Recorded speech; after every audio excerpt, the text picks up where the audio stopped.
Hola mi amigos, welcome back to another Screw Toy action figure review. And today, we'll be looking at the Bandai Tamashii Nation SH Figuarts Spider-Man No Way Home Spider-Man Integrated Suit. And I'm very excited to review this figure for you guys. Yes, it's been out for quite some time now, but I'm just now getting my hands on the restock. But we'll get a quick look here at the packaging, then we'll get a quick look at the figure itself. Now getting a quick look at this packaging. It is quite small and compact, but I love it. It saves me a lot of space, honestly, as I have tons and tons of boxes in my closet. But here you can see a very nice promo image of Spider-Man from No Way Home, the name of the character and the logo of the movie. Marvel Studios, a very nice Tamashii Nation sticker to show that it is authentic. And then you get another Disney one over here that does look quite nice. Bandai, Tamashii Nation, some words that I cannot read. On the side, promo image of the figure, Spider-Man integrated suit. Very nice Spider-Man logo right there. On the back, some more promotional images, some stuff that I can't read. On the side, another promotional image. On top, you get a open window, SH Figuarts, Spider-Man No Way Home integrated suit. On the bottom, a whole bunch of other bullshit, but enough about this packaging. Let's crack this bad boy open. Now getting a quick look at all the accessories that Spider-Man does come with. Starting off with the hands, he does come with quite a few, but straight out of the packaging, he does come with a set of fists, a set of whipping hands, a set of wall crawling hands, and the last set of hands that he does come with are these gripping hands or web swinging hands. He also does come with two identical web accessories.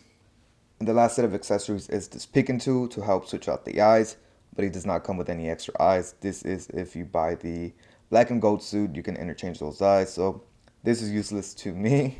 And then he also does come with a typical peg to peg on the back of his back if you want to, port him onto a flight stand. And here we have the man himself, Spider-Man. This figure, man, is a pretty great figure overall. A couple inaccuracies, but overall still a great figure. One of the first inaccuracies that I did notice is the hands, and I think that's probably the biggest inaccuracy in this figure.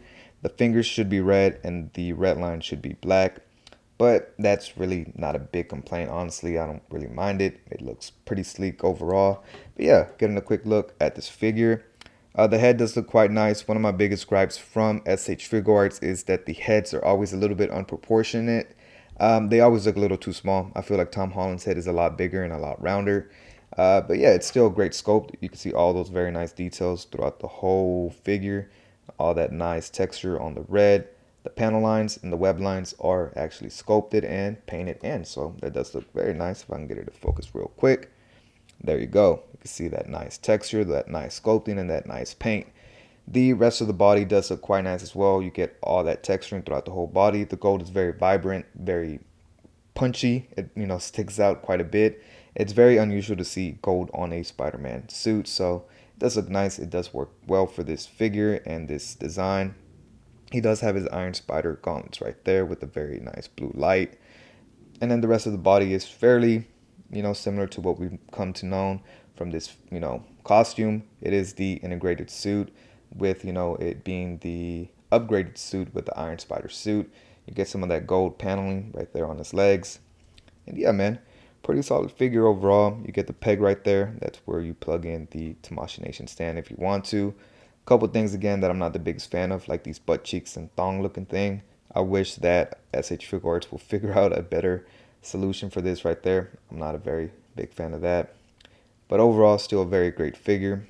Again, just getting a close-up look at all the texture and panel lines and paint. Yeah, very solid figure, man. No real big complaints. The bottom of his feet does have treads. Again, I really like that gold paint. It's very vibrant, very crisp, very clean.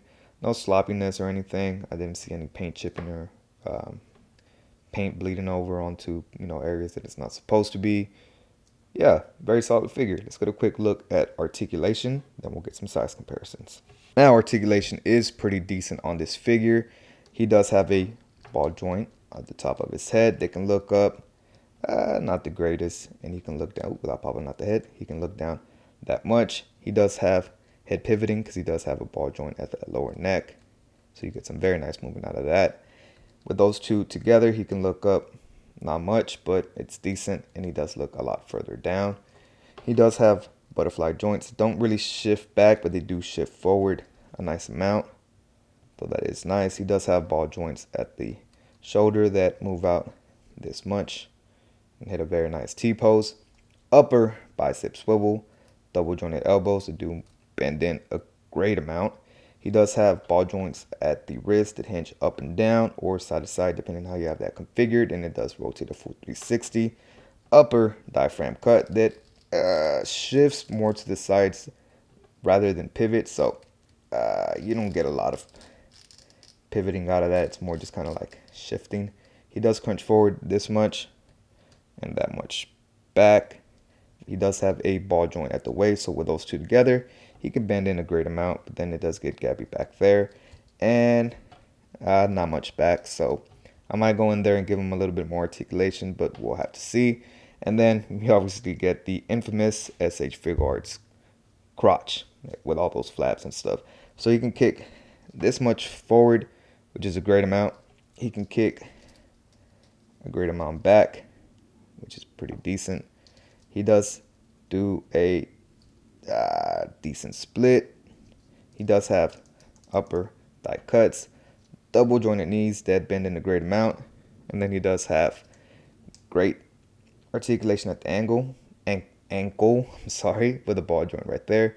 They can hinge this much forward, that much back, and he does have great ankle pivot with toe articulation.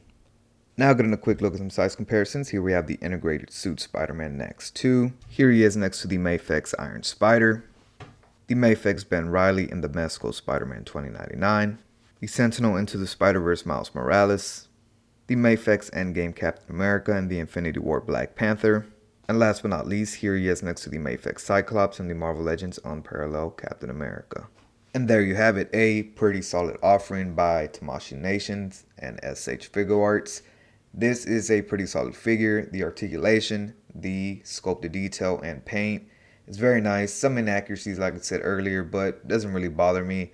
I do hope, though, we get a definitive version of this figure or this costume.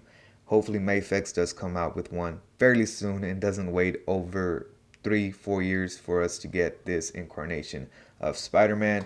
But yeah, man, very solid figure. I do enjoy it. For the price point, you get a decent amount of stuff.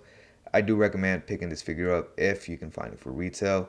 But yeah, man, enough of me rambling on. Make sure you guys like, comment, subscribe. Follow me on my Instagram, Twitter, and TikTok. The links to all those are in the description down below. And I'll catch you guys next time. Peace.